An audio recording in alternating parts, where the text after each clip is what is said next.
Cette semaine, il s'est passé quelque chose de scandaleux dans la politique suisse avec des conséquences sérieuses pour les qualités des genres. Je vais vous en parler tout de suite. Donc c'est un papier de la chancellerie qui est sorti qui nous dit en fait comment utiliser la langue française pour les papiers officiels de la Confédération.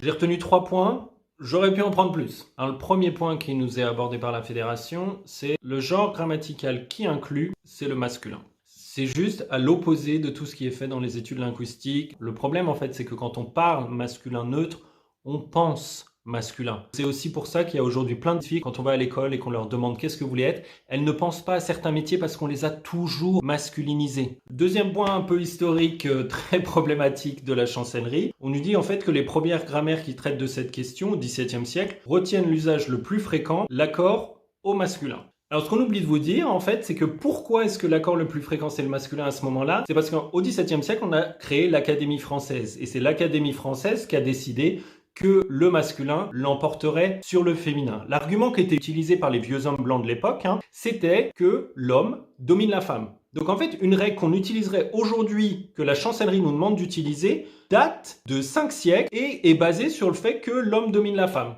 C'est pas du tout problématique en fait, pas du tout. Troisième point, ça va être sur les titres et les professions. Donc en fait, encore une fois, la chancellerie nous dit « La mention du prénom permet d'assurer la visibilité des femmes sans occulter les personnes qui ne sont pas incluses dans le modèle homme-femme. » Donc ce qui donne un exemple, Joséphine Wenger exerce la fonction de président de la Confédération en 2023. En 2023, on est en train de viser président pour une femme. On n'est pas capable de féminiser ce titre. Mais encore une fois, c'est à l'opposé de tout le travail qu'on est en train de faire en linguistique et qui est mon travail de tous les jours d'essayer de rétablir de l'inclusivité dans le langage.